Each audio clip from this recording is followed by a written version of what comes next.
দর্শক, একুশে টিভির ফ্যাক্ট চেকে আপনাদের সবাইকে স্বাগত জানাচ্ছি। আমি হারুনুর রশিদ। আজকে আমরা কথা বলবো ডাকসুর একজন নেতার সঙ্গে, এবং এই জন্য শিরোনাম দিয়েছি কথার লড়াই কেন মাঠে গড়ায়, মুখোমুখি ডাকসুর মুসাদ্দিক। তার পুরো নাম আমি একটু বলছি আপনাদেরকে, সেটি হচ্ছে মুসাদ্দিক আলী ইবনে মোহাম্মদ, ডাকসুর সাহিত্য সংস্কৃতি বিষয়ক সম্পাদক। এর সঙ্গে আরও রয়েছেন শরীফুজ্জামান, তিনি কিন্তু ছাত্র ইউনিয়নের কেন্দ্রীয় সভাপতি ছিলেন এক সময় এবং এখন রাজনৈতিক বিশ্লেষক। আপনাদের দুজনকেই স্বাগত জানাচ্ছি এই অনুষ্ঠানে। আমরা মূলত সাম্প্রতিক ঘটে যাওয়া শাহবাগে যে হামলা আর ঘটনা, সেটি নিয়ে কথা বলবো। আমরা নানা বিষয়েই আলাপ করতে চাই, এবং আমরা যে জুলাইয়ের পরে যে নতুন একটি রাজনৈতিক পরিবেশ, বিশেষ করে স্টুডেন্ট পলিটিক্সের যে অবস্থা দেখতে চাই, সেটি কেন দেখছি না, সেটি নিয়ে কথা বলবো। আরেকটি কথা, মুসাদ্দিকের এই ভিডিওটা আমার মনে হয় ঠিকই। উনি বলছেন যে ওনার মা তাকে কিছু উপদেশ দিয়েছেন। আমরা উপদেশগুলো একটু শুনি, তারপরে মুসাদ্দিকের মুখে এইটা ভিডিওটা ঠিক আছে কিনা সেটি একটু যাচাই করতে চাই, তারপরে কথা শুরু করব। আম্মা গতকাল আমাকে কিছু গুরুত্বপূর্ণ কিছু কথা বলেছেন।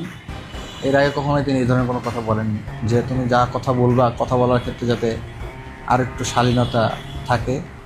যত যাই হোক, প্রত্যেকে তার পর্যাপ্ত সম্মান দিয়ে তারপর যেন কথাগুলো বলা হয়, এবং সে যেই হোক তাকে যাতে প্রপার রেসপেক্ট দিয়ে, বয়সে বড় হলে তাকে শ্রদ্ধা করে, বয়সে ছোট হলে তাকে স্নেহ করে, খুবই মার্জিত ভাষায় যাতে আমি আমার কথাগুলো বলি, প্রতিবাদগুলো জানাই। জি, আমরা তো শুনলাম। তো এখানে আপনি এই ভিডিওটা আমি ঠিক বলেই ধরে নিচ্ছি, আপনি হয়তো বা কথাগুলো বলেছেন ঠিক। তো এখানে কয়েকটি পয়েন্ট আপনি বলেছেন মুসাদ্দিক, সেটি হচ্ছে, এক নম্বরে আপনার মা আপনাকে বলেছেন শালীনতা বজায় রেখে কথা বলতে। আমি একটা একটা বলছি। তারপরে বলছেন তথ্য ভিত্তিক। তারপরে বলছেন বড় হোক ছোট হোক, বড় হলে শ্রদ্ধা করে, ছোটকে সম্মান করে। আমি এই পয়েন্টগুলো থেকে, আপনার কি মনে হয় আপনার কোনো আচরণ, আমি তো ডাকসুর আপনি সম্পাদক হওয়ার আগে তো আর আপনার আচরণ আমরা দেখিনি, এই আচরণে কি কোনো ভুল আছে? আপনার মা যেহেতু বলেছেন, আপনার কি নিজের ব্যাপারে কি অবজারভেশন? দেখুন, মমতাময়ী মা সবসময় তার সন্তানের অনেক বেশি ভালো চান। সেই জায়গা থেকে তিনি সবসময় তার সন্তানের প্রতি নসিহত করেন, উপদেশ দেন, তুমি আরও বেশি পড়াশোনা করবা। আপনি হয়তো ক্লাসে প্রথম বা ফার্স্ট বয়, তারপর আপনার মা আপনাকে বলবে যে আপনি আরও বেশি পড়াশোনা করো, তুমি আরও বেশি জানো।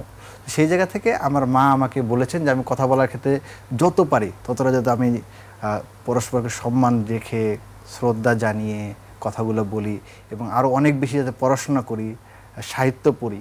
তিনি বারবার এই কথাটা বলেছেন, তুমি আরও বেশি বেশি সাহিত্য পড়বা, সাহিত্য পড়ার মাধ্যমে তোমার কথাগুলোর মাঝে যাতে আরও বেশি ইনফরমেটিভ হয়, এবং আরও বেশি ঝাঁঝালো হয়, এবং আরও বেশি যৌক্তিক হয়। সেই বিষয়গুলো তিনি মমতাময়ী মায়ের জায়গা থেকে তিনি পরামর্শ দিয়েছেন, এবং মা হিসেবে সন্তানকে সবসময় চান যে তিনি যাতে সন্তান যাতে বেস্ট থেকে আরও বেস্ট হয়ে ওঠে। তো সেই জায়গা থেকে মায়ের এই উপদেশটাকে আমি অনেক বেশি আবেগের সাথে গ্রহণ করেছি। এবং সাধারণত আমার মা আমার কোনো পলিটিক্যাল বিষয় নিয়ে কখনোই সেভাবে মতামত দেন না, তবে তিনি সবসময় এই নসিহতগুলো, এই উপদেশগুলো তিনি দেন। এবং একটা সময় তিনি আমাকে কথা বলতে বলতে একটা জায়গায় তিনি ক্লান্ত হয়ে গিয়েছেন যে আমি যাতে সব কিছু ছেড়ে দেই, অ্যাক্টিভিজম, পলিটিক্যাল অ্যাক্টিভিজম যেটা বলেন, কথা বলা এবং অন্যান্য বিষয়গুলো, এগুলোতে থ্রেট আসে, তো এই থ্রেটগুলো মায়ের উপরেও আসে। তো মা সেই জায়গা থেকে আমাকে অনেক সতর্ক করেছেন। যখন ছাত্রলীগের সঙ্গে আমরা কথা বলেছি, ছাত্রলীগের বিভিন্ন অপকর্মের বিরুদ্ধে, অন্যায়ের বিরুদ্ধে, সেই সময় যখন থ্রেটগুলো এসেছে, আমার মা তখন বারংবার বলেছেন আমরা যাতে এগুলো ছেড়ে দিই, পলিটিক্স আমাদের কাজ না, তারপর অ্যাক্টিভিজম এগুলো আমাদের কাজ না, আমাদের কাজ পড়াশোনা করা, একটা সুন্দর চাকরি। তো সেই জায়গা থেকে মায়ের যে জায়গাটা, মায়ের যে বোধ, সেই জায়গা থেকে তিনি একসময় এই পরামর্শগুলো অনেক দিয়েছেন, এবং দিতে এক পর্যায়ে তিনি যখন এই বিষয় থেকে নিজেকে গুটিয়ে নিয়েছেন, এখন তিনি আর এই বিষয়টা বলেন না। তিনি এখন বলেন যে তুমি কথা বলো, আমরা খুব আনন্দ পাই যে তুমি এত সাহস নিয়েও কথা বলে যাচ্ছ, এটা আমাদের জন্য অনেক বেশি গর্বের হয়। তো সেই জায়গা থেকে তিনি আরো বেশি কিভাবে আরো বেশি বেস্ট হতে পারে সেই পরামর্শটাই তিনি দিয়েছেন। আরো বেশি কিভাবে আপনাকে একটু শালীন থেকে কথা বলতে বলেছেন, ছোটকে স্নেহ, বড়কে সম্মান, এই শালীনতা বা ব্যত্যয় কি আপনার কথায় কখনো ঘটে? আমার বাবা মা ছোটবেলা থেকে আমাকে যে শিক্ষা দিয়েছেন যে সবসময় বড়কে শ্রদ্ধা করা, ছোটকে স্নেহ করা, এবং সেই জায়গা থেকে আমি সবসময় এটা অব্যাহত রেখেছি এবং বজায় রেখেছি। এবং কোনো ক্ষেত্রে যদি আমার সেটি ত্রুটি হয়েও থাকে সেটি আমি সবসময় অবজারভেশনের মধ্যে রাখার চেষ্টা করি, এবং যদি হয়ে থাকে আমি সেটি সবসময় নিজেকে ভেঙে নতুন করে গড়ার যে মানসিকতা সেটি আমি সবসময় লালন করি। তো আমি যেটি বললাম যে মায়ের এই জায়গাটা আমার কোনো জায়গায় শালীনতার ব্যর্থ হয়েছে কিনা বা কোনো জায়গায় অশ্রদ্ধা করছে কিনা সেই জায়গা থেকে না, মায়ের এই বক্তব্যটা মূলত আমাকে আরও বেশি বেস্ট দেখতে চান সেই জায়গা থেকে তার সেইখান থেকে তো আপনি হঠাৎ করে এটা আবার পাবলিকালি বলতে হলো কেন? সারা জীবনই তিনি উপদেশ দিচ্ছেন। পাবলিকলি ওইখানে সাংবাদিক আমাকে যিনি সাক্ষাৎকারটা নিতে গিয়েছিলেন তিনি, আমি কখনোই আমার পরিবারের কথা, ভাই বোনের কথা, মা বাবার কষ্টের কথা, সংগ্রামের কথা, স্ট্রাগলের কথা, এগুলো আমি কখনো সাংবাদিকদের সামনে বলি না। তো ওই সাংবাদিক ওই সময় আমাকে খুব সাংবাদিক বন্ধুটি আমাকে খুব জোরাজোরি করেছেন আমি যদি আমার মায়ের সম্পর্কে কিছু বলি। তো সেই জায়গা থেকে আমি এই বক্তব্যটা দিয়েছি। এটি আগের ঘটনা পরের ঘটনার সাথে ইন্টার কানেক্টেড, এই ধরনের কোনো বিষয় না। মায়ের আপনাকে আমি আর মানে এই বিষয়ে আর প্রশ্ন করি, শেষ পর্যন্ত একটাই প্রশ্ন করে আমি শরীফের কাছে যাবো। মানে আপনার কথায় কোনো অশালীনতা, কোনো ঔদ্ধত্য অথবা সিনিয়রের প্রতি অশ্রদ্ধার কোনো বিষয় আপনার কাছে কি মনে হয় কিনা? আমার কাছে যেটি মনে হয় যে আমরা যে প্রতিবাদগুলো জানাই, যে কথাগুলো বলি, যে প্রপার জায়গাগুলোতে আমি নিজেকে আমি যখন কথা বলার চেষ্টা করি আমি সবসময় এটা বলেই এটি চিন্তা করেই বলি যে কথাটা সত্য কিনা, এই কথাগুলো সঠিক কিনা, আমি কি ন্যায়ের পথে আছে কিনা। যদি ন্যায়ের পথে থাকি তখন আমি চিন্তা করি, তখন আমি কথাটা বলি। কারণ আমি এই জিনিস সবসময় ফিল করি যে আমি যদি কোনো সময় বিপদে পড়ি বা কোনো জায়গায় কোনো জায়গায় আটকে যাই, আমার পাশে কেউ দাঁড়াবে না। তো সেই জায়গা থেকে আমি মনে করি যে আমি যদি সত্য কথা বলতে যেয়ে আমি একা হয়ে যাই, সেটাও আমার জন্য ভালো, অনেক বড় শক্তির জায়গা থাকবে যেন আমি সত্যর কথা বলতে যাই, ন্যায়ের কথা বলতে যাই আমি একা হয়েছি। সেই জন্য আমার এই নৈতিক শক্তিটা আমি সবসময় ধরে রাখার চেষ্টা করি, এবং আমি সবসময় এটা বিচার বিবেচনা করে আমি কথা বলি, এবং প্রত্যেকটা ক্ষেত্রেই আমি চেষ্টা করি একটা যথাযথ যৌক্তিক এবং সত্য কথাটা বলার। সত্য কথাই বলেন, যথাযথ যৌক্তিক সুবিবেচনা প্রসূত। আপনি তো ডাকসুর সাহিত্য বিষয়, সাহিত্য এবং সংস্কৃতি বিষয়ক সম্পাদক, এই বিষয়ে আমরা আসব। শরীফ ভাই, শরীফুজ্জামান শরীফ, মা হঠাৎ করে উপদেশ দিল, আপনি কি কোনো ব্যাখ্যা দিতে চান? মানে এটি কিন্তু ঢাকা বিশ্ববিদ্যালয়ে যে শাহবাগ এলাকায় যে সংঘাতের ঘটনা ঘটলো তারপরই কিন্তু। ধন্যবাদ আপনাকে, ধন্যবাদ দর্শক শ্রোতা সহ সাথের আলোচক। আমাদের মায়েদের সন্তানের প্রতি তার যে আবেগের জায়গাটা এমন যে আমাদের মায়েরা যদি শোনেন যে ইরানের রাজধানীতে ভূমিকম্প হয়েছে, জি, মা তার চট্টগ্রামে থাকা সন্তানকে ফোন করে জিজ্ঞেস করে যে তুমি নিরাপদে আছো তো? জি, মায়ের অনুভূতিটা এরকম।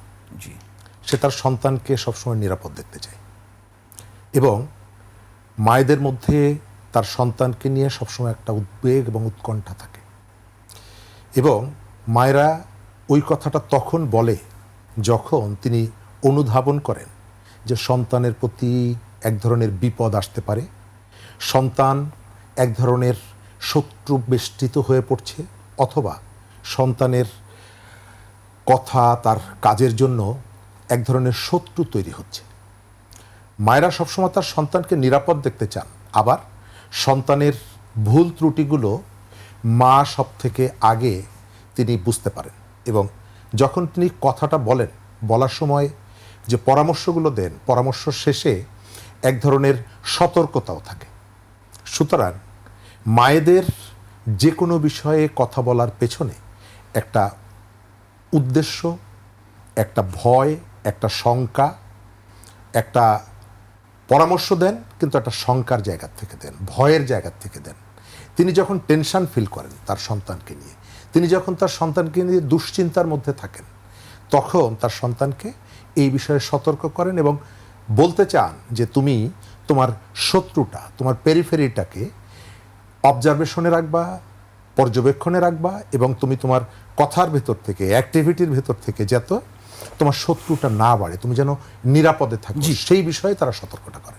তো কথা কি ধরনের প্রতিক্রিয়া সৃষ্টি করতে পারে? ধরেন কথার ক্ষমতা কি অনেক সময় অস্ত্রের চেয়েও বেশি হয়ে যায়? কথার প্রতিক্রিয়া কি হয়? কথার প্রতিক্রিয়া অস্ত্রের থেকে বেশি হয়ে যায়। কথার প্রতিক্রিয়া একটা রাজাকে রাজ্যচ্যুত করতেও পরিস্থিতি তৈরি করে ফেলে। আমাদের তো নিকট আমি ওটাকেই মিন। জি বলুন, আপনি বলুন। আপনার মনে আছে যে শেখ হাসিনার যে সংবাদ সম্মেলন, জি, সেই সংবাদ সম্মেলনে একজন সাংবাদিক যদি ওই মুহূর্তে শেখ হাসিনার যে ১.৫ দশকের যে শাসন, সেই শাসনের বিরুদ্ধে মানুষের ক্ষোভ ছিল, মানুষের মধ্যে বিতৃষ্ণা ছিল তাদের আচার আচরণ এই জায়গাগুলোতে, এবং তিনি সুযোগ পেলে মানুষকে খোঁটা দিতেন। বিদ্যুৎ নিয়ে কথা বলার ক্ষেত্রে প্রায়ই বলতেন যে বন্ধ করে দেব বিদ্যুৎ। তার অর্থ হচ্ছে যে তিনি খোঁচা দিতে পছন্দ করতেন, এবং মানুষের ক্ষোভ বিক্ষোভকে এক ধরনের তুচ্ছ তাচ্ছিল্য করা ছিল তার মধ্যে। কাজের লোক, 500 কোটি টাকার মালিক, এটা এক ধরনের গর্ব ছিল তার। কিন্তু মানুষের যে গণতান্ত্রিক অধিকার হরণ, মানুষের উপরে নিপীড়ন, নির্যাতন, তার বিভিন্ন বাহিনীকে রাস্তায় নামানো, মানুষের বিপক্ষে দাঁড় করানো, ছাত্রদের বিপক্ষে দাঁড় করানো, এর ভেতর থেকে যে ক্ষোভ, সেই ক্ষোভটা কিন্তু দানা বেঁধে উঠেছিল। কিন্তু বিস্ফোরণটা হলো তখন যখন একটা কথার ভেতর থেকে, ওই যে প্রশ্নের ভেতর থেকে মায়েরা শুধুমাত্র এই যে বিষয়গুলো আমি বললাম, আমি আপনাকে মনে করিয়ে দিই, আমাদের মায়েদের ন্যায় অন্যায়ের প্রতি বিবেচনা বোধটা কেমন। বিশ্বজিতের হত্যাকাণ্ডের কথা আপনার মনে আছে। বিশ্বজিতের হত্যাকাণ্ডের পর ইমদাদ নামে একটা খুনি ছিল তাদের মধ্যে। ইমদাদের মায়ের কথাটা আমার পরিষ্কার মনে আছে যে আমার ছেলে যদি প্রকৃত খুনি হয় আমি তার বিচার চাই, কারণ একজন সন্তানের প্রতি মায়ের ভালোবাসাটা আমি বুঝি। বিশ্বজিতের জন্য তার মায়ের কতটা কষ্ট হচ্ছে আমি বুঝি। ইমদাদের মা বিশ্ববিদ্যালয় বা কলেজ থেকে লেখাপড়া জানা মা ছিলেন না, একেবারে গ্রামের আট পৌড়ে একটা জীবনযাপনে অভ্যস্ত ছিলেন। কিন্তু মায়েরা সন্তানের অপরাধটাও বুঝতে পারেন, মায়েরা সন্তানের বিপদটাও বুঝতে পারেন। আচ্ছা মুসাদ্দিক, কথা কি উস্কানি তৈরি করে, কথা কি সংঘাত তৈরি করে? আপনার কি মনে হয় কথা কি একটি মানে একটি ভয়াবহ পরিস্থিতি তৈরি করতে পারে? কথা তো সব থেকে শক্তিশালী ভাষা। আপনি জানেন যে একটা কথা রয়েছে যে নীরবতা ফ্যাসিস্টের ভাষা, সেজন্য আমরা কথা বলি। তো কথা অবশ্যই শক্তিশালী বিষয়, এবং কথার কারণেই অনেক কিছুরই সূচনা এবং সমাপ্তি হয়ে থাকে।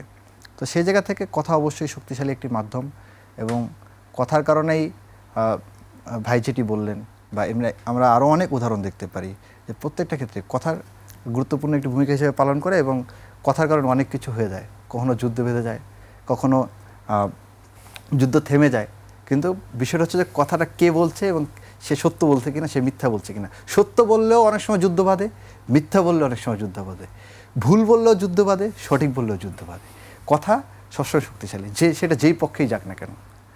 কেউ এই একই কথা কেউ এটাকে ইতিবাচকভাবে গ্রহণ করে এবং গ্রহণ করে আনন্দিত হয়, এবং ঠিক এই কথাটাই বিপরীত ব্যক্তিদের জন্য একটি আতঙ্কের জায়গা তৈরি করে, এবং তারা এটা ভয় পেয়ে হামলে পড়ে। এই ধরনের ঘটনা ঘটে। তো কথাকে কে তো গুরুত্বহীন মনে করা বা কম গুরুত্ব দেওয়ার কোনো কারণ আছে কিনা? কথা অবশ্যই গুরুত্বপূর্ণ। কথা প্রতিটা ক্ষেত্রে আমরা তো মনে করি যে কথা না থাকলে তো পৃথিবী থাকতো কিনা সেটি সন্দেহের জায়গা রয়েছে। আচ্ছা, আপনার আরও কিছু কথা শুনবো, তার আগে একটু হালকা বিষয়। আপনি তো ডাকসুর আপনার সাহিত্য এবং সাংস্কৃতিক বিষয়ক সম্পাদক, আপনাদের তো প্রায় 8 মাস হয়ে গেল প্রায়। কি কি করেছেন ডাকসুতে সাহিত্য সাংস্কৃতিক বিষয়ক? সাহিত্য সাংস্কৃতিক সম্পাদক হিসেবে এখন পর্যন্ত আমার প্রায় 5টার মতো প্রকাশনার অপেক্ষায় রয়েছে। শুধুমাত্র বাজেটের অভাবে আমরা প্রকাশনাটা এখনও প্রকাশ করতে পারিনি, এবং এর বাইরে আমি যে বাজেটগুলো ম্যানেজ করতে পেরেছি সেগুলোতে আমরা ইতিমধ্যে বেশ কিছু কালচারাল অ্যাক্টিভিটিস আমরা করেছি। আমাদের গঠনতন্ত্র অনুযায়ী বলা রয়েছে যে সাংস্কৃতিক সম্পাদক হিসেবে আমার কাজ হচ্ছে এক বা একাধিক কালচারাল প্রোগ্রাম আয়োজন করা। সেই জায়গা থেকে আমরা ইতিমধ্যেই আমার জায়গা থেকে আমি প্রায় 2 ডজনের কাছাকাছি সাংস্কৃতিক আয়োজন করেছি। এর মধ্যে একটি রয়েছে পুঁথি পাঠের আসর। আচ্ছা, শাহ আব্দুল করিম সাহিত্য বিশারদের জন্মবার্ষিকী উপলক্ষে আমরা ডাকসুর উদ্যোগে পুঁথি পাঠের আসর করি। সেখানে প্রায় 1000 খানেক শিক্ষার্থী অংশগ্রহণ করেছিলেন। এর মাধ্যমে আমরা আমাদের গ্রাম বাংলার যে ঐতিহ্য রয়েছে, প্রাচীন পুঁথি, সেগুলো আমরা পাঠ করার ব্যবস্থা করি, এবং মানুষের মাঝে নতুন করে শিক্ষার্থীদের মাঝে আমাদের যে ঐতিহ্যগত সাংস্কৃতিক এলিমেন্টগুলো রয়েছে সেগুলো আমরা নতুন করে পরিচয় করার আমি চেষ্টা বলতে করি। চাচ্ছি যে active participation of the student of the Dhaka university, জি, জি। সেই ধরনের প্রোগ্রাম পুঁথি পাঠ একটা প্রোগ্রাম একজন শুনলো। পুঁথি পাঠে এখানে প্রায় 1000-এর বেশি শিক্ষার্থী অংশগ্রহণ করেছিল। আমি আপনাকে জানতে চাচ্ছি এর বাইরে আমরা মানে আমি তো ঢাকা বিশ্ববিদ্যালয়ের স্টুডেন্ট, শরীফ ভাই ঢাকা বিশ্ববিদ্যালয়ের স্টুডেন্ট, আমরা কিন্তু সাহিত্য সম্পাদকদের দেখেছি। আমার সর্বশেষ নিয়ামতুল্লাহ ভাইকেই তো দেখেছি, তারপরে আরও ছিল। সেখানে কিন্তু ধরেন স্টুডেন্টদের সৃষ্টিশীল বই প্রকাশ হতো, নাম্বার 1। ঢাকা বিশ্ববিদ্যালয়ে বিতর্ক প্রতিযোগিতা হলো আন্তঃবিশ্ববিদ্যালয়। আপনি যে এই ক্লাবগুলো হয় তা না, সারা দেশের শিক্ষা প্রতিষ্ঠান এখানে আসতো, তারপরে এখান থেকে কবি এবং সাহিত্যিক বেরিয়ে আসতো এই ডাকসুর মাধ্যমে। আমি সেই ধরনের কাজ জানতে চাচ্ছি। জি জি, আমার সাহিত্য সম্পাদক হিসেবে আমি যেটি বললাম আপনাকে, যে আমরা ইতিমধ্যেই ত্রৈমাসিক দুটো পত্রিকা জানুয়ারি থেকে মার্চ ডাকসুর ম্যাগাজিন থাকে, আমি কিন্তু পত্রিকার কথা বলছি। এই পত্রিকার মাধ্যমে শিক্ষার্থীরা এখানে লেখা জমা দিয়েছে এবং সেই লেখাগুলো বাছাই করার মাধ্যমে লেখাগুলো যখন প্রকাশ হবে, প্রকাশনার মাধ্যমে শিক্ষার্থীদের যে লেখক হয়ে ওঠার সত্তাটা, সেটা বহিঃপ্রকাশ ঘটবে। সেটি হয়েছে আমরা বেশ কিছু প্রবন্ধ কম্পিটিশন আমরা করেছি, যার মাধ্যমে আমরা প্রাবন্ধিক তুলে আনার চেষ্টা করেছি, এবং আমরা আধিপত্যবাদ বিরোধী আমরা চিঠি প্রতিযোগিতা করেছি, যেখানে লেখালেখির বিষয়গুলো আমরা তুলে নিয়ে এসেছি, এবং এরকম বেশ কয়েকটি আমরা উদ্যোগ গ্রহণ করি যেখানে শিক্ষার্থীদের লেখালেখির জায়গাটা, এবং আমরা এখানে নিয়ে এসেছি। এবং পাশাপাশি কালচারাল যে আয়োজনগুলো, সাংস্কৃতিক যে আয়োজনগুলো, সাংস্কৃতিক প্রতিযোগিতা, ঢাকা বিশ্ববিদ্যালয় থেকে দেশের শ্রেষ্ঠ অভিনেতা, শ্রেষ্ঠ অভিনেত্রী এই ডাকসুর মাধ্যমে বেরিয়ে আসছে। তো আপনারা অভিনেতা, অভিনেত্রী, নৃত্যশিল্পী, সঙ্গীত শিল্পী এদের জন্য কি করছেন? এখন পর্যন্ত আমাদের সঙ্গীত প্রতিযোগিতা হয়েছে, আবৃত্তি প্রতিযোগিতা হয়েছে, এবং এর মাধ্যমে আমরা বাছাই করে কি ধরনের আবৃত্তি শিল্পী সঙ্গীতটা আমরা মূলত যে আয়োজনটি করেছিলাম সেটি হচ্ছে মহান স্বাধীনতা দিবস উপলক্ষে সঙ্গীত প্রতিযোগিতা আয়োজন করেছিলাম। আমি জানতে চাচ্ছিলাম যে মানে সেটি তো একটা কমন জিনিস, যেমন ঢাকা বিশ্ববিদ্যালয় রবীন্দ্রসঙ্গীত, নজরুল সঙ্গীত, একই সঙ্গে ক্লাসিক্যাল ডান্স, গান, এগুলো আমরা দেখেছি। হয় যে আমরা প্রত্যেকটা বিষয়ে পর্যায়ক্রমে আমাদের যে আয়োজন, ইতিমধ্যে আমরা যেটি বললাম যে আবৃত্তি শিল্পী আমরা খুঁজে আনার জন্য আমরা কাজ করেছি, এবং আপনার সঙ্গীত শিল্পী খুঁজে বের করার জন্য আমরা কাজ করেছি। শিল্পীরা কিন্তু ঢাকা বিশ্ববিদ্যালয় থেকে বেরিয়েছে। আমরা শিমুল মোস্তফার কথা বলি, এরকম কোন উদাহরণ দিতে পারবেন? আমরা আয়োজন করেছি, এবং আয়োজনের মাধ্যমে আমরা শিক্ষার্থীদেরকে উদ্বুদ্ধ করছি। কাওয়ালির আয়োজন তো করেছেন নিশ্চয়ই? যে আমরা অনেকগুলো কালচারাল আয়োজন করেছি, এর মধ্যে একটা আয়োজন কাওয়ালি। আমাদের দেশজ সংস্কৃতির কথা আপনি বলতে পারছেন না? আপনি এটা ভুল একটা কথা বললেন। কাওয়ালি আমাদের ডাকসুর 8 মাস, আমি বলছি যে ওটা তো আছে। আর শেষ করে আমি বলি, আপনাকে বলতে দিতে হবে তো। আপনি যেভাবে বলে দিলেন ঢালাবাজা কাওয়ালির আয়োজন অনেক বেশি হয়েছে, এটি আসলে একটা ভুল এবং মানে বানোয়াট একটা ন্যারেটিভ। কারণ আমাদের ডাকসু 8 মাস হয়েছে, 8 মাসে আমরা না হলেও কয়েক ডজন কালচারাল প্রোগ্রাম করেছি, যার মধ্যে শুধুমাত্র একটা কাওয়ালির আয়োজন হয়েছে। সেই আয়োজনটা হয়েছে কেন? সেই আয়োজনটা হয়েছে 2022 সালে ডাকসুতে, ঢাকা বিশ্ববিদ্যালয়ের টিএসসিতে কাওয়ালি প্রোগ্রামে ছাত্রলীগ হামলা করেছিল 12 জানুয়ারি, সেটার বর্ষপূর্তি উপলক্ষে সেটাকে স্মরণ রেখে আমরা একটা কাওয়ালির আয়োজন করেছি। আন্তঃবিশ্ববিদ্যালয় বিতর্ক হয়েছে, যে আন্তঃবিশ্ববিদ্যালয় বিতর্ক ঢাকা বিশ্ববিদ্যালয় ডিবেটিং সোসাইটি দ্বারা আয়োজন করেছে। আমরা ডাকসুর পক্ষ থেকে যতটুকু পেরেছি। আপনার এখানে তো ফিল্ম সোসাইটি ছিল, এবং ঢাকা ইউনিভার্সিটি তো এখানে চলচ্চিত্র উৎসব হয়েছে। যে আমরা চলচ্চিত্র উৎসব, যেটি আমাদের যে ফিল্ম সোসাইটি তারা একটা অ্যারেঞ্জমেন্ট করেছিল, আমরা জি সেটার ক্ষেত্রে তারা যাতে তাদের যে ফান্ডটা যাতে সহজেই তারা পেতে পারে, তারা কালচারাল মিনিস্ট্রি অ্যাপ্লিকেশন করেছিল। ডাকসুর পক্ষ থেকে আমাদের সাথে যোগাযোগ করেছিল, আমরা তাদেরকে কালচারাল মিনিস্ট্রিকে আমরা এখানে অনুরোধ করেছি ইন্টারন্যাশনাল ডিবেট কম্পিটিশন হয়, এবং সেটি অ্যারেঞ্জ করার জন্য সারা দুনিয়া থেকে, অক্সফোর্ড থেকে আসে। এটা অনেক কিছুই হয়, অনেক কিছু করার সুযোগ আছে, কিন্তু বাস্তবতা হচ্ছে যে আমার যে সময়, আমার যে বাজেট, আমার যে বাস্তবতা, সেই অনুযায়ী আপনার হয়তো এক্সপেকটেশন থাকতে পারে 100টা কাজ করার, এবং আমার গঠনতন্ত্র অনুযায়ী আমার হয়তো 3 থেকে 4টা বা 5টা কাজ করার কথা রয়েছে। আমরা ইতিমধ্যেই প্রায় অর্ধশতাধিক কাজ আমরা করি। আচ্ছা শরীফ ভাই, আপনার কি মনে হয় ডাকসুর যে কাজ, তার থেকে কি সেই লাইনে আছে না পলিটিক্সে চলে গেছে তারা? একটু যদি বলতে। ধন্যবাদ। ডাকসু এখন পর্যন্ত বাংলাদেশের সবথেকে বড় বিশ্ববিদ্যালয়, এবং সবথেকে সৃজনশীল কর্মকাণ্ড পরিচালিত হবে, মানুষ এই প্রত্যাশাটা করে। বিশ্ববিদ্যালয়গুলোর নাম মনে আসলে প্রথমে ঢাকা বিশ্ববিদ্যালয়ের নামটা চলে আসে, কারণ পৃথিবীতে বহু বিশ্ববিদ্যালয়, পৃথিবীতে বহু দেশ তার জনপদে বিশ্ববিদ্যালয় গড়ে তুলেছে, বহু দেশ তার জনপদে বিশ্ববিদ্যালয় গড়ে তুলেছে, কিন্তু পৃথিবীতে একটা মাত্র বিশ্ববিদ্যালয় একটা দেশ সৃষ্টি করেছে, ঢাকা বিশ্ববিদ্যালয়। সেই বিশ্ববিদ্যালয়টা হলো ঢাকা বিশ্ববিদ্যালয়। সুতরাং ঢাকা বিশ্ববিদ্যালয়ের কাছে আপনার এক্সপেকটেশনটা একেবারে আলাদা। এখানকার ডিপার্টমেন্ট বলেন, এখানকার ফ্যাকাল্টি বলেন, এখানকার ছাত্র বলেন, এখানকার শিক্ষক বলেন, এমনকি এখানকার যে ছাত্র প্রতিনিধি বলেন, তাদের কাছে মানুষের প্রত্যাশার জায়গাটা অন্য যে কোনো জায়গার তুলনায় বেশি এক। এবং এই দায়িত্বটা তারা পালন করত। একসময় আদমজিতে গুলি হলে সবার আগে মিছিল বের হতো ঢাকা বিশ্ববিদ্যালয় থেকে, কারণ শিক্ষার্থীরা অনুধাবন করত যে আদমজি শ্রমিকের উপরে আমার একটা দায়িত্ব আছে। আপনি এই যে প্রতিষ্ঠানগুলো ডাকসু বলেন, চাকসু বলেন, রাকসু বলেন, তাদের একটা গঠনতন্ত্র আছে।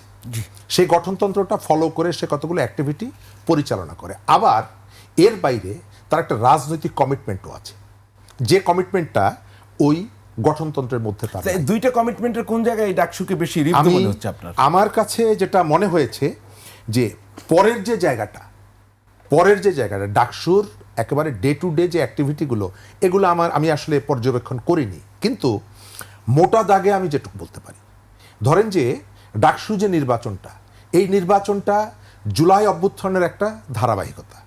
যে অভ্যুত্থানটা শুরু হয়েছিল বৈষম্যকে ফোকাস করে, বৈষম্যকে অ্যাড্রেস করে, এবং আমি শুধুমাত্র এই বৈষম্যটা ঢাকা বিশ্ববিদ্যালয়ের না, ঢাকা বিশ্ববিদ্যালয়ের একজন শিক্ষার্থীর পেছনে রাষ্ট্র প্রতি বছর 2,53,000 টাকা খরচ করে। জগন্নাথ বিশ্ববিদ্যালয়ের একজন শিক্ষার্থীর পেছনে রাষ্ট্র 81,000 টাকা খরচ করে। কুমিল্লা বিশ্ববিদ্যালয়ের 71,000 টাকা, মানে এর হয়তো কাছাকাছি আর কি। কিন্তু এটি আমি যেটা বললাম 2 বছর আগের যে বিশ্ববিদ্যালয় মঞ্জুরি কমিশনের একটা হিসাব। সুতরাং ওই নাগরিকদের প্রতি আমার একটা দায় আছে যে নীলক্ষেতে পিঠা বিক্রি করে এবং সে ওই পিঠা বিক্রি করতে গিয়ে সরকারকে কোনো না কোনোভাবে একটা ট্যাক্স। আমাদের তো সংক্ষিপ্ত করতে হবে। জি, আমি সেই কারণে আমার প্রত্যাশার জায়গাটা ডাকসু কেবলমাত্র তার চৌহদ্দির মধ্যে যে স্টুডেন্টরা আছে তাদের কথা কি বলবে, নাকি ওই যে শিক্ষক, ওই যে ছাত্র, ওই যে তরুণ, ওই যে রিক্সাওয়ালা তার কথা বলবে? কার কথা আমার বলেছে? কাছে যেটা মনে হয়েছে যে ডাকসু অথবা ছাত্র সংগঠনগুলো, আমি এটাকে আবার একটু ব্রড করে বলি, ছাত্র সংগঠনগুলো আমার কাছে মনে হয়েছে জাতীয় রাজনীতির কতগুলো বিষয়ের বাইরে যে রোলটা তাদের করা, মানে প্লে করার কথা ছিল। আমি যে বৈষম্যটাকে বললাম, আমি এই সময়কালে এই যে বৈষম্যের বিরুদ্ধে আমি কোনো অ্যাক্টিভিটিটা দেখিনি। প্রাইভেট বিশ্ববিদ্যালয় জুলাইয়ে একটা ভাইটাল রোল প্লে করেছিল তারা। যখন পাবলিক বিশ্ববিদ্যালয়গুলোর আন্দোলনটা স্থিমিত হয়ে যায়, তখন তারা তাদের জীবন উৎসর্গ করার মধ্য দিয়ে আন্দোলনের নতুন গতি তৈরি করে। সেই শিক্ষার্থীদের সাথে শুরুতেই জুলাইয়ের পরে সরকার গঠন করতে গিয়ে বৈষম্য করা হয়েছে, এবং এই সময়কাল পর্যন্ত তাদের প্রতি যে রেসপন্সিবিলিটি, ছাত্র সংগঠন বা এই যে ইলেক্টেড স্টুডেন্ট ফোরামগুলো, তাদের যে শিক্ষার ব্যয়ভার সহ তাদের যে ইস্যুগুলো আছে, আমি দেখিনি কোথাও অ্যাড্রেস যে আমি আরেকটু স্পেসিফিক আশা করছিলাম। যাক, আপনার মতো করে আপনি বলেছেন। দর্শক, ফ্যাক্ট চেকে আমরা এবার একটি বিরতি নিচ্ছি, ফিরবো একটু পরেই, সঙ্গেই থাকুন।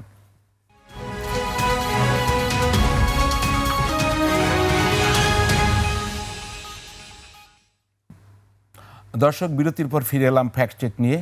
আমাদের সঙ্গে আছেন ডাকসুর সাহিত্য সাংস্কৃতিক বিষয়ক সম্পাদক মুসাদ্দিক আলী ইবনে মোহাম্মদ, রয়েছেন ছাত্র ইউনিয়নের সাবেক সভাপতি শরীফুজ্জামান শরীফ। আমরা কথা নিয়েই কথা বলছিলাম যে কথা কতটা রিয়্যাক্ট করে।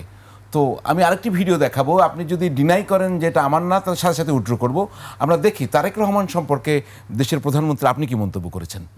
গুপ্ত যদি কেউ হয়ে থাকে সেটা তারেক রহমান গুপ্ত। তারেক রহমান মুসলেখা দিয়ে পালায় গেছে দেশ থেকে, লন্ডন পালায় গেছে। মুসাদ্দেক দেশ থেকে পালায় নাই। ডাকসুতে যারা ছিল তারা কেউ দেশ থেকে পালায় না, তার প্রত্যেকে দেশে ছিল এবং ফেসিবাদের বিরুদ্ধে লড়াই করেছে। আর যদি কেউ পালিয়ে যেয়ে থাকে, মুসলেখা দিয়ে, সেনাবাহিনীকে মুসলেখা দিয়ে তারেক রহমান পালাইছে। 17 বছর লন্ডন পালাচ্ছিল। আর কি লিখছে? তাদের বাড়ি পাকিস্তান, মানে আমার বাড়ি পাকিস্তান। আরে বেটা, তোর বাপ তারেক রহমানের জন্য করাচিতে হইতে পারে, তোদের জন্য করাচিতে হইতে পারে। আমি এই বাংলাদেশের সন্তান এবং এই দেশ আমাদের। এই দেশের জন্য আমরা জীবন দিয়েছি, এই দেশের জন্য আমরা লড়াই করেছি, এই দেশের জন্য রক্ত দিয়েছি। আচ্ছা মুসাদ্দিক, আপনি কি এই রিকগনাইজ করবেন? এটা কি আপনার ভাষা, আপনার ভয়েস? জি জি, অবশ্যই এটা আমার বক্তব্য। আপনি কি শুরু করবেন না শরীফ ভাই? আপনি শুরু করবেন। ল্যাঙ্গুয়েজটা আপনার কেমন জি, লেগেছে? আপনারা বলেন না কেন? সমালোচনার ল্যাঙ্গুয়েজ, সমালোচনা তো হতেই পারে, রাষ্ট্রপতি, প্রধানমন্ত্রী সবারই সমালোচনা। এখানে বাপ তারেক রহমান মুসলিকা দিয়ে পালাইছে, সেনাবাহিনীর কাছে মুসলিকা দিয়ে পালাইছে, প্রেক্ষাপট 111 আমাদের মাথায় রাখতে হবে। আরে বেটা, তোরা তো তোদের বাপ তো গুপ্ত। দেখেন তো এই ল্যাঙ্গুয়েজগুলো ঠিক মেলে কিনা, ওনার মা যে উপদেশ দিয়েছেন সেটার একটা প্রেক্ষাপট তৈরি করে কিনা। রাজনীতিতে আমরা আমাদের সুবিধাজনক শব্দগুলো ব্যবহার করি এবং সুবিধাজনক শব্দগুলোকে পছন্দ করি এবং সেগুলোকে ব্যবহার করি। আপনি যদি 111কে এবং 111-এর পরে প্রেক্ষাপটটা, তারেক রহমান দীর্ঘদিন বিদেশে ছিলেন, কোন প্রেক্ষাপটে ছিলেন, কেন ছিলেন, এটা আমরা জানি। তো আপনি যখন তারেক রহমান বিদেশে ছিলেন এটি বলবেন, আবার আপনি ওই সরকারকে বা ওই রেজিমের সমালোচনা করবেন, তখন এটি পরস্পর বিরোধী এবং তখন এটি স্ববিরোধী হয়ে যায়। আপনি একদিকে ফ্যাসিবাদের কথা বলবেন, আপনি একদিকে অগণতান্ত্রিক সরকারের কথা বলবেন, আবার এই অগণতান্ত্রিক সরকারের আমলে এটি তো সত্য যে গত 15 বছর তার দল বা তার নেতাকর্মীরা, তার পরিবার, আপনি একদিকে বলছেন যে নির্যাতিত হচ্ছে, আবার বলছেন আপনি পালিয়ে থাকছেন। ব্যাপারটা আপনি দুটো পক্ষকেই আনছেন এবং যেটা আপনার ওই মুহূর্তে প্রয়োজন সেটিকে আপনি ব্যবহার আমি ল্যাঙ্গুয়েজ সম্পর্কে একটু বুঝতে চাই। আমরা তো সমালোচনা করতেই পারি। হ্যাঁ, সমালোচনা আপনি করতেই পারেন। রাজনীতিতে ন্যূনতম একটা শালীনতা দরকার, ন্যূনতম একটা সৌজন্যতা দরকার, এবং এই যে সৌজন্যতা, এটি কেবলমাত্র আপনার একাডেমিক অ্যাক্টিভিটির ভিতর থেকে আপনি শিখবেন না। আপনার কতগুলো বোধ থাকে। আমি আপনার সাথে, আপনি আমার রাজনৈতিক প্রতিপক্ষ হলেও কতটুকু শব্দটা আপনার ক্ষেত্রে প্রযোজ্য ব্যবহার করব, এটি কিন্তু খুবই ইম্পর্টেন্ট। এখানে কি সৌজন্যবোধের ব্যত্যয় এই ঘটেছে? জায়গাটা আমি যথেষ্ট জায়গায় দেখি। আমার মনে হয়, আপনাকে মনে করিয়ে দেই, যখন পুরন ঢাকায় একজন শ্রমিককে পাথর মেরে হত্যা করা হলো, তাৎক্ষণিকভাবে বিভিন্ন বিশ্ববিদ্যালয়ে যে মিছিলগুলো হয়েছিল আপনার মনে আছে, 1, 2, 3, 4 ইত্যাদি ইত্যাদি। অভিযোগ কি? অভিযোগ হলো বিএনপির অনেকগুলো জায়গা আপনি সমালোচনা করতে পারেন, কিন্তু ওই ঘটনার জন্য তাৎক্ষণিকভাবে আমরা দেখলাম যে টার্গেট তারেক রহমান। তাহলে এই বক্তব্যটাকে আপনার টার্গেটেড মনে হচ্ছে? আমার কাছে মনে হয়েছে যে একটা উদ্দেশ্য আছে, এবং সমালোচনার জায়গাটা হচ্ছে কতগুলো জায়গা আপনি রাজনৈতিক যে শালীনতার জায়গাটা, এটি বরখেলাপের কতগুলো জায়গা আছে এর মধ্যে। মুসাদ্দিক আলী ইবনে মোহাম্মদ, আপনি কি বলবেন?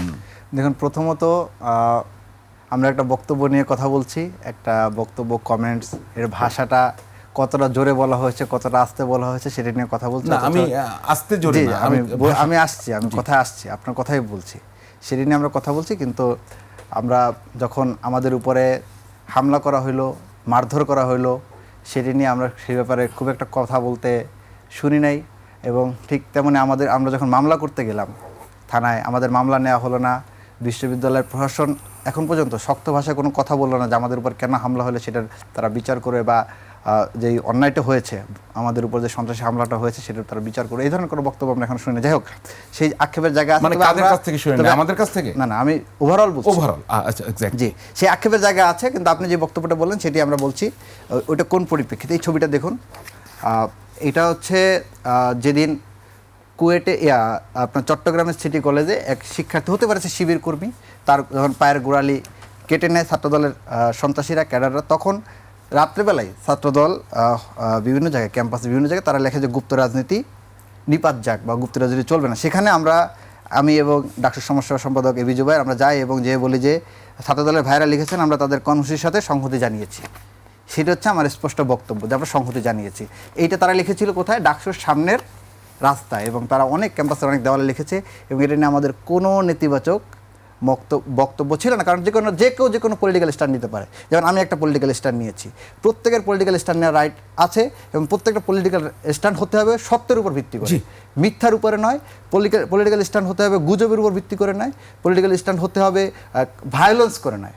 তা আমাদের পলিটিক্যাল স্ট্যান্ড, যে কেউ পলিটিক্যাল স্ট্যান্ড নিতে পারে ভায়োলেন্স না করে, তারাই স্ট্যান্ড নিয়েছে, এবং সেই স্ট্যান্ডের সাথে আমরাও সংহতি জানিয়েছি। আমরা মনে করি গুপ্ত রাজনীতি যদি কেউ করে থাকে তাদের সেই খোলস থেকে বের হয়ে আসা উচিত। তো সেই জায়গা থেকে আমরা যে বক্তব্যটা দিতে চাই সেটি হচ্ছে যে এরপরের দিন আমরা দেখলাম যে ওদিন তারা দেওয়াল লিখন করেছে, এবং সবাই, আপনি প্রেক্ষাপটটা বলছি, সবাই সেটাকে, কেউ এটাতে খুব বেশি ক্ষোভ দেখায় না। এমনকি শিবিরের যারা নেতাকর্মী ছিল, নেতৃবৃন্দ ছিল, তারাও সেদিন কোনো ক্ষোভ দেখায়নি। কিন্তু পরদিন যখন ক্যাম্পাসটা, এখন ক্রোনোলজিটা বুঝেন, যে আগের দিন ছাত্রদলের সন্ত্রাসীরা তারা একটা জায়গাতে চিটাগাঙে, হতে পারে শিবির কর্মী, প্রতিপক্ষ রাজনৈতিক দলের কর্মী, তার পায়ের গোড়ালি কেটে নিয়েছে। পরের দিন তারা এই লেখাগুলো লিখছে, ওইটাকে ইস্যু করে। তো এইরকম পরিস্থিতিতে আমরা পরিকল্পিতভাবে বুঝতে পারছিলাম যে ছাত্রদল ক্যাম্পাসে একটা সংঘাত বাজানোর চেষ্টা করছে, মারামারি বাজানোর চেষ্টা করছে। সেই পরিস্থিতিতে ছাত্রদলের এই যে লেখনী, এটা নির্দিষ্ট একটা গোষ্ঠীকে টার্গেট করে, এবং সেটার পরিপ্রেক্ষিতে যাতে একটা মারামারি হয় বা সংঘাত, নির্দিষ্ট গোষ্ঠী মানে গুপ্ত শিবির, যেটা তারা যেটা বলে জামাত শিবির। তাহলে জামাত শিবির কি গুপ্ত করে? না, সেটা তো তারা প্রকাশ্যে এটা তো তারেক আপনি রহমান কি তাহলে সাহেব কেন বলছেন যে জি, আমি জামাত বলি, আমি শিবিরকে শেষ target? করি। জি, এটা না clear না, করতে আমি হবে সেটাই আমাকে। বলছি। জি। তারেক রহমান সহ প্রধানমন্ত্রী তারেক রহমান সহ এবং অনেক নেতৃবৃন্দ বিরোধী দলের সরকার দলের তারা প্রকাশ্যেই তারা বলেছে যে জামাত শিবির গুপ্ত, এবং কি ওই দিনই ডাকসুর পিছন দিয়ে একটা মিছিল গিয়েছে রাত্রেবেলা যে জামাত শিবির গুপ্ত গুপ্ত, এবং ছাত্রদলের চিহ্নিত কেন্দ্রীয় নেতারা এই স্লোগানটা দিয়েছে। সুতরাং স্পষ্টভাবে ছাত্রদল এই দেওয়াল লেখন যখন তারা করে তখন তারা এটাকে ছাত্রদল তখন শিবির বা জামাতকে বুঝিয়ে থাকে। তো সেটা আমার জামাত শিবিরকে তারা সে কোনো পলিটিক্যাল স্ট্যান্ডার্ড বক্তব্য দিতে পারে, আক্রমণ করতে পারে, ভায়োলেন্স না করে সংঘাতের দিকে না যে কোনো বক্তব্য দিতে পারে, আক্রমণাত্মক বক্তব্য দিতে, সেটা নিয়ে আমার কোনো সে নাই, কোনো বক্তব্য নেই। কিন্তু আমরা দেখলাম যে তারা ধাবিত একটা সংঘাত বাজানোর চেষ্টা করছে পরিকল্পিতভাবে, পায়ে পাড়া দিয়ে এই উস্কানিগুলো দিয়ে। যখন দেখছে যে কোনো ঝামেলা হচ্ছে না, কেউ উস্কানিতে, কেউ ফাঁদে পা দিয়ে, কেউ মারামারির দিকে যাচ্ছে না, তখন তারা হল সংসদের দরজায় তারা সেই জি, এই লেখাটা ভিডিওটা আমরা দেখেছি। জি, জি, এবং কি আপনার বক্তব্য আমি দেখেছি। শেষ করছি, এবং কি তারা হল সংসদের ভিতরে যে লেখার চেষ্টা করে, এবং কি ডাকসুর যেই ছবিটা দেখছেন ওই জিনিসটা যে ডাকসুর বাইরের দেওয়ালে হতো আমাদের কোনো সে ছিল না। এবং কি ডাকসুর ভিতরের দেওয়ালে তারা যেটা মাত্র কিছুদিন পূর্বে 4-5 মাস পূর্বে শিক্ষার্থীদের টাকায় খরচ করে, আমাকে দ্রুত করতে জি, জি, হবে, জি, মানে আমি বলছি। প্রেক্ষাপট এত বড় আমি হলে তো বলছি। মূল জায়গায় যাব জি, অনেক জি, আমি দেরিতে। বলছি জি। যে সেই নতুন রং করা দেওয়া তার এটা যখন লিখে দেওয়ালটা নষ্ট করার চেষ্টা করে, তখন সেই জায়গা থেকে আমার আসলে ক্ষোভের জায়গা তৈরি হয়। এবং তার 2-1 দিন পূর্বে আমি একটা হলে গিয়েছি, হলের প্রোগ্রামে, হলের নামটা আমি বলতে চাচ্ছি না। আপনার ক্ষোভের জায়গাটা জি, জি, তো আমি clear। বলছি, আমাকে তো আমি বলছি, জি। আমি বলছি, শেষ করছি।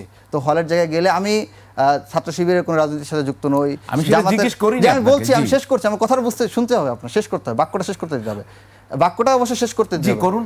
তো সেখানে, এবং আমি জামাতের সাথে কোনো রাজনীতির সাথে যুক্ত নই, সেখানে সেই হলের ছাত্রদলের এক নেতা, তিনি, আমি হলের আপনি যখন এক একটা ইস্যু বলেন, এক একটা প্রশ্ন আসে, জি। আপনি তো শিবিরের প্যানেল থেকে নির্বাচন নো করেছেন। নো শিবিরের প্যানেল থেকে আমি আপনি নির্বাচন তো করি। বললে হবে না, এটা No, no, বাস্তবতা। no, no, আমি স্বতন্ত্র নির্বাচন জি, করেছি। আপনি বলেন স্বতন্ত্র, জি, জি, কিন্তু না, বাস্তবতা আপনি শিবিরের প্যানেল থেকে No, no, নির্বাচন আপনি এটা মিথ্যাচার করছেন। আপনি সাদিক No, no. কাইমের প্যানেলে নাই? নো নো আমি সাদিক কায়েমের প্যানেল আপনি নির্বাচন সিঙ্গেলি করি। স্বতন্ত্র election আমি করেছেন? স্বতন্ত্রভাবে নির্বাচন করে বিজয়ী হয়েছি। শিবিরের যে প্যানেল ছিল সেই প্যানেলের আমি কেউ নই। আমরা বাইরে থেকে স্বতন্ত্রভাবে নির্বাচন করে আমরা স্বতন্ত্রভাবে নির্বাচিত হয়ে আসছি, আমি এবং ডাক্তার সমাজসেবা সম্পাদক আচ্ছা, বিজয়ের। জি, বলুন। আমরা কেউ শিবিরের সাথে জি, লিয়াজু আপনি করে জিতে আসি। continue করেন, তো জি। সেখানে সেই প্রোগ্রামে আমাকে পাকিস্তানি মুসাদ্দেক স্বাধীনতা বিরোধী, যেখানে আমার জন্ম 2003 সালে, তো এই ধরনের স্লোগান দিয়ে তারা প্রোগ্রামের মধ্যে একটা বিশৃঙ্খলার চেষ্টা করে তার 2-1 দিন আগে। তো এই জায়গাটা যখন লেখে তখন আমার ক্ষোভের জায়গা তৈরি হয়, এবং ক্ষোভের জায়গা তৈরি হলে তারা আমার কাছে স্পষ্টভাবে মনে হয়েছে, দেওয়ালের বাইরে যখন তারা লিখেছে আমি তখন কি করেছি সে সাথে সংহতি জানিয়েছি, কিন্তু তারা যখন ডাকসুর অফিসের ভিতরে ঢুকে যখন লিখেছে তখন আমি আমার পলিটিক্যাল স্ট্যান্ড আমি বলেছি, আমার বক্তব্যটা আমি রেখেছি। আপনার বক্তব্য আমরা শুনেছি। জি। তাহলে তারা যে আপনাকে বলেছে, আপনি তারা আমাকে আক্রমণ করেছে, আমি তাদেরকে আক্রমণ আমি শেষ করেছি। করি, তারা যে বলছে পাকিস্তানি ধরেন, তারা যে বলেছে আপনি জামাত শিবির, তো এটা কি ঠিক বলেছে?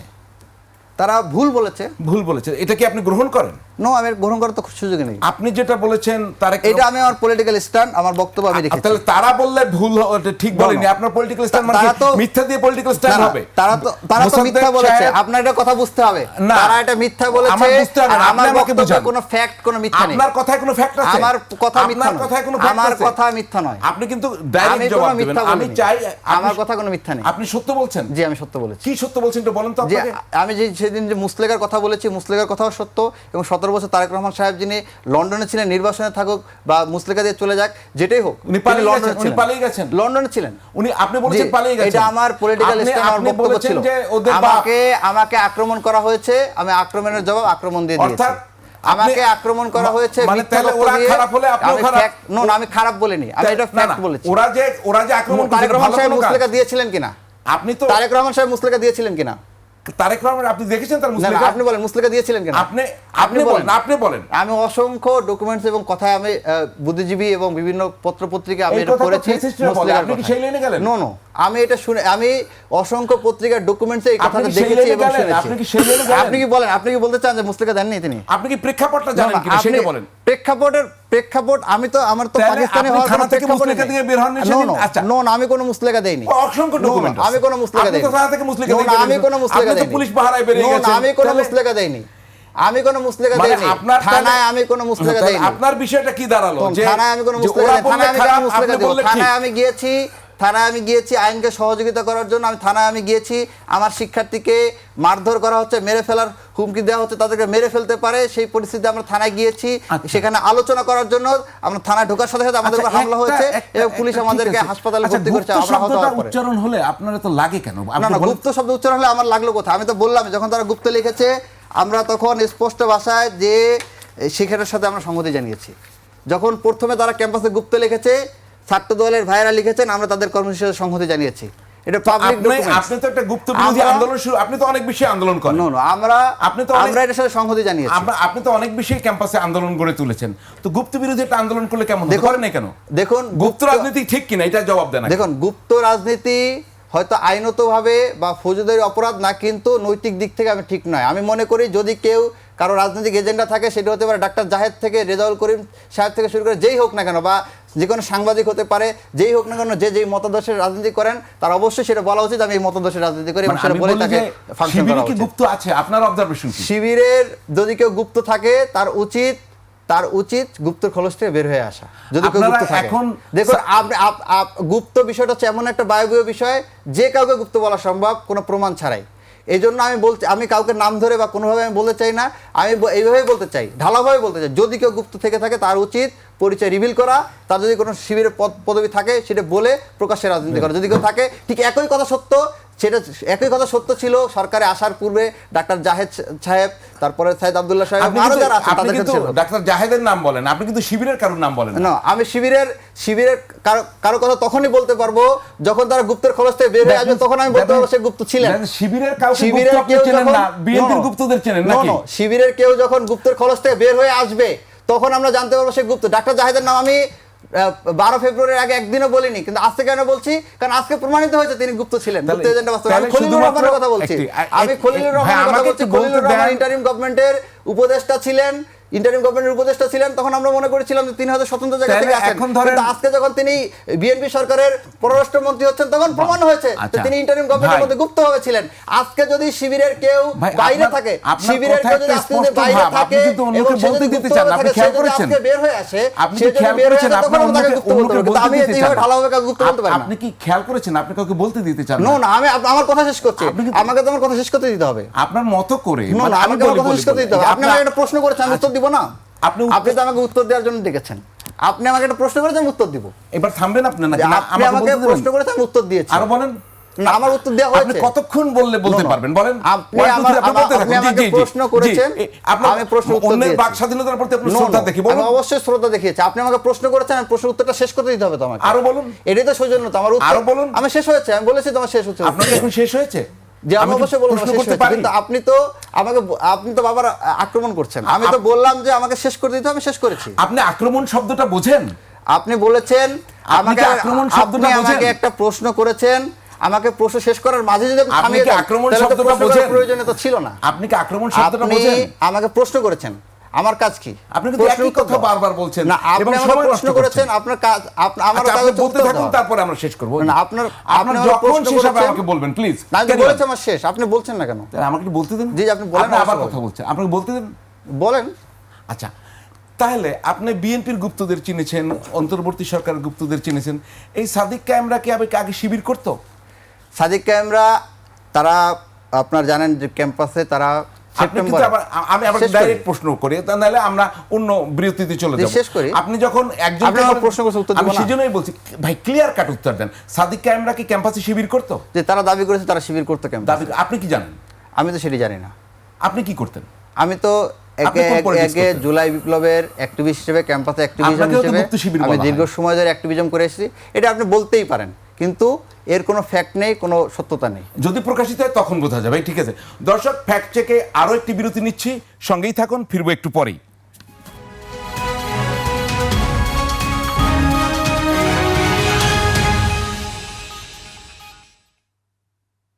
দর্শক, বিরতির পর আবারও ফিরে এলাম ফ্যাক্ট চেকে। আমরা মুসাদ্দিকের কাছে যেতে চাই, তারপর শরীফে আপনার কাছে আসবো। মুসাদ্দিক, আমরা তো বাইরের বক্তব্য আপনার দেখি, কখনো আন্দোলনে, কখনো সংগ্রামে, কখনো প্রতিপক্ষ যখন আপনাকে আক্রমণ করে তার কাউন্টার আপনারা দেন, সেটা আমরা দেখি। এবং শাহবাগে আপনাদের উপরে হামলা হয়েছে, সেটা আমরা দেখেছি, তখন আপনারা কথা বলেছেন। সেটার একটি বিষয় বলি যে ওই একটু সংক্ষেপে যদি বলতেন, আমার সময় তো মানে আপনাদের ওইটার কোনো অগ্রগতি আছে কিনা, আপনাদের যে হামলার ঘটনা ঘটলো? দেখুন, এটা দুঃখজনক যে আমরা যখন হামলার শিকার হচ্ছিলাম তখন প্রক্টর, তার আগে থেকে প্রক্টরের সাথে যোগাযোগ করা হয়েছিল, প্রক্টর স্যারের সাথে এবং বিশ্ববিদ্যালয় প্রশাসনের সাথে, যে এরকম 3 জন শিক্ষার্থীকে মারধর করা হচ্ছে, আপনার উদ্ধারের ব্যবস্থা করুন। তারা যখন ব্যর্থ হয়েছে তখন আমরা গিয়েছি এবং আমাদের উপর যখন হামলা হয়েছে তখন বারবার যোগাযোগ করা হয়েছে, কিন্তু তাদের কোনো মানে সারা শব্দ সেই সময় পাওয়া যায়নি বিশ্ববিদ্যালয় প্রশাসন বা প্রক্টরিয়াল বোর্ডের। এমনই পরিস্থিতিতে বিশ্ববিদ্যালয় রাত্রিবেলা একটা বিজ্ঞপ্তি দিয়েছে। তো প্রথমে বললো 24 ঘন্টা, পরে বললো 48 ঘন্টা, পরে বললো 3 দিনের মধ্যে আমাদের উপর যে হামলা হয়েছে তার তদন্ত প্রতিবেদন দাখিল হবে। তারা একটা তদন্ত কমিটি গঠন করলো। আমরা প্রথম দিন আমাদের কাছে যখন ইনফরমেশন চাওয়া হয়েছে, আমরা তখন সাথে সাথে আমাদের বক্তব্য তদন্ত কমিটির কাছে উপস্থাপন করেছি। 3 দিনের মধ্যে কথা ছিল যে তদন্ত প্রতিবেদন তারা দাখিল করবে, কিন্তু 3 দিন পরে আমরা যখন গেলাম তখন তারা বললো যে তাদের আরও সময় লাগবে। যখন তারা 48 ঘন্টার পরে গিয়েছি আমরা, তখন তারা বললো আরও সময় লাগবে। কত সময় লাগবে জানি না। 3 দিন পরে যখন আমরা আবার গেলাম তখন তারা বললো আরও সময় লাগবে। এখন আবার শুনতেছি যে 7 দিন সময় আরও বৃদ্ধি করা হয়েছে তদন্ত প্রতিবেদনের। তো এটা নিয়ে আমরা আসলে খুব ধোঁয়াশার মধ্যে আছি, কারণ বিশ্ববিদ্যালয়ের ভিসি স্যার, ভিসি মহোদয় এখন পর্যন্ত একবার এই কথাটা মানে জোর দিয়ে বলেন নাই যারা যেই অপরাধী হোক, যদি আমি অপরাধী হয় বা অন্য অপরাধী হয়, তিনি বিচার করবেন। এই শব্দটা এখন পর্যন্ত বোল্ডলি তার কাছ থেকে আমরা শুনিনি। এই জন্য আমাদের আপনারা যে প্রক্টরের কাছে গিয়েছিলেন, একটা ভিডিও, এটা কি এই মামলা নিয়ে গিয়েছিলেন? দেখি তো আমরা ভিডিওটা একটু দেখি। এই ব্যাখ্যাটা এটা ব্যাখ্যাটা তুমি দিচ্ছ, খুব এটা খুব এটা শৃঙ্খলার বিষয়। আমরা দেখেছি যে বলতে 48 ঘন্টার মধ্যে প্রতিবেদন দিলাম। আমরা পারস্পরিক কথা বলবো যে প্রেক্ষাপটে গিয়ে থাকুন না কেন, হয়তো বা বিভিন্ন বিষয়, তো প্রক্টর সাইফুদ্দিন সাহেব দাঁড়িয়ে আছেন, আপনারা বসে আছেন, আসলে বিষয়টা কি? মানে একজন শিক্ষক তো। স্যার আমাদেরকে মানে একটা ক্লাসরুমে কি হয়, শিক্ষার্থীরা বসে থাকে এবং স্যার দাঁড়িয়ে লেকচার দেন, এবং কোনো বিষয়ে যখন সবাই দ্বিমত পোষণ করে তখন একসাথে বসেই কিন্তু দ্বিমত পোষণ, সবাই কিন্তু দাঁড়িয়ে যায় না দ্বিমত পোষণ করতে। সেটা হয়। যখন একজন বক্তব্য দেয় তখন সে দাঁড়িয়ে যায়, দাঁড়িয়ে বক্তব্য দেয়। এইখানে সেম ঘটনাই ঘটেছে। স্যার আমাদেরকে বসতে বলেছেন, বসিয়েছেন, তিনি দাঁড়িয়ে কথা বলছেন। এমনকি কয়েকটা জায়গায় আমরা দ্বিমত করেছি। আমার যখন বক্তব্য দিয়েছি, আমি কথা বলেছি, তখন আমি দাঁড়িয়ে কথা বলেছি। 2-1টা জায়গায় আমরা যখন সম্মিলিত হয়ে প্রতিবাদ করেছি, বসে বলেছি। আর একটা বিষয় হচ্ছে যে স্যার এখানে একটা বিষয় নিয়ে বার্গেনিং হচ্ছিল, সেটা হচ্ছে সাংবাদিক ভিতরে থাকবে কি থাকবে না। তো আমরা যখন সবাই একসাথে বলছিলাম যে না সাংবাদিকরা থাকবে, তখন প্রক্টর স্যার বের হয়ে গিয়ে আবার ভিসি স্যারের কাছে গিয়েছেন, যে তারা বলছে সাংবাদিক থাকবে। তিনি আবার এসেছেন, আবার আমরা বলেছি, আবার গিয়েছেন, এরকম কয়েকবার হয়েছে। তো এরকম কোনো একটা প্রেক্ষাপটে শুধুমাত্র আমার ছবিটা কাট করে সমালোচনা করার উদ্দেশ্যে সবাই এটা নিয়ে লেখালেখি করলো যে মুসাদ্দিক বেয়াদব, তারা স্যার দাঁড়িয়ে আছে, সে বসে আছে, এরকম। কিন্তু যখন দেখা যায় যে একজন আপনার সিটি কলেজে চট্টগ্রামে একজন শিক্ষককে ঘুষি মারা হইলো, তারপর হচ্ছে আমরা দেখলাম যে জগন্নাথ বিশ্ববিদ্যালয়ে প্রক্টরের উপর হামলা করা হইলো ছাত্রদলের আহ্বায়ক এবং সদস্য সচিব মিলে, তখন এই ধরনের বিষয়গুলো নিয়ে কোনো কথা বলে না, বলতে আমরা দেখি না। এই মানে অধিকাংশই বলেন না, কিন্তু যারা সবসময় বলেন না এবং ওইটাকে ডিফেন্ড করেন, এটাকে সাহসিকতা বলেন, তারাও দেখলাম একটা কার্টপিস ছবি নিয়ে তারাও উৎসব করলেন, উল্লাস করলেন। শরীফ ভাই, অনেকগুলো জায়গা, সব জায়গাগুলো অ্যাড্রেস করা যাবে না। প্রথমত আপনি যে তারেক রহমানের যে প্রসঙ্গটা আনলেন, আমি যতটুকু জানি যে তারেক রহমান দেশে ফেরার পর ডাকসুর নেতৃত্ব তার সাথে দেখা করেছিল। তো তখন তার আগে কিন্তু তিনি বিদেশে ছিলেন। সুতরাং আপনি যখন বলছেন যে তুমি পালিয়ে গিয়েছিলে, তারপরে একজন পালিয়ে যাওয়া মানুষের সাথে কিন্তু আপনি বৈঠক করেছেন, তার বাড়িতে গিয়ে দেখা করেছেন ডাকসুর নেতারা। তখন তিনি যে পালিয়ে গেছেন এই বিষয়টা আপনার কিন্তু আলোচনার মধ্যে বা ভাবনার মধ্যে আসে নাই। অর্থাৎ আমি যেটাকে ফোকাস করতে যাচ্ছি যে আপনি গ্রহণ করছেন যতটুকু হচ্ছে আপনার সুবিধা, ঠিক ততটুকু গ্রহণ করছেন, এবং যেখানে আপনার সুবিধা নেই সেটিকে আপনি গ্রহণ করছেন না। দ্বিতীয়ত হচ্ছে শিক্ষককে আপনি কতটুকু শ্রদ্ধা করবেন, গুরুজনকে কতটুকু শ্রদ্ধা করবেন, এই যে অনুভূতিগুলি, এই অনুভূতিগুলি কেবল বিশ্ববিদ্যালয় থেকে শিখিয়ে দেওয়া যায় না। এগুলো আমরা পরিবার থেকে শিখি, আমরা আমাদের যে সমাজ তাদের কাছ থেকে শিখি। এই যে যুক্তিটা, এই যুক্তিটা আমার কাছে আবার গ্রহণযোগ্য মনে হয়নি যে ছাড়রা আমাদের ক্লাসে তো দাঁড়িয়ে পড়ান। আমরা এই প্রসঙ্গটা কেন আসছে এই কারণে যে একজন শিক্ষক দাঁড়িয়ে থাকলে আমরা স্বাভাবিকভাবে উঠে দাঁড়াবো। আবার পরীক্ষার হলে আপনি খেয়াল করবেন যে একজন শিক্ষক যখন আপনার পেছনে এসে দাঁড়ায় ডিউটি দেওয়ার সময়, আমি কি উঠে দাঁড়িয়ে থাকি? নিশ্চয়ই না, আমি কিন্তু বসেই লিখি, শিক্ষক আমার পেছনে দাঁড়িয়ে থাকেন। তার মানে এই না যে প্রত্যেকটা জায়গায় আমি দাঁড়াবো, কিন্তু কোথায় আমি শিক্ষককে দেখে শ্রদ্ধা করব, সম্মান করব, এই বোধটুকু আমাদের মধ্যে থাকা উচিত। এবং আমাদের যখন এটা থাকে না তখন ওই যে শিক্ষকের কলার ধরার থেকে শুরু করে নানা রকমের ঘটনা ঘটে। তবে আমরা এই বিষয়গুলোকে রাজনৈতিকভাবে ব্যবহার করি। আমাদের এখানে গুপ্ত রাজনীতির যেটা কথা বলছেন, রাইট, গুপ্ত রাজনীতি এখানে ছিল, গুপ্ত রাজনীতি কেউ কেউ করেছে এবং এটিকে কৌশলগত বললেও এটি অনৈতিক ছিল। গুপ্ত রাজনীতি যদি করত তাহলে বুয়েটের আবরার ফাহাদকে হত্যাকাণ্ডের শিকার হতে হতো না, সে ছাত্রলীগের ভিতরে ঢুকে পড়তে পারতো এবং স্লোগান দিত, জয় বাংলা বলতে পারতো, যেটা সাদিক কায়েমরা করেছে।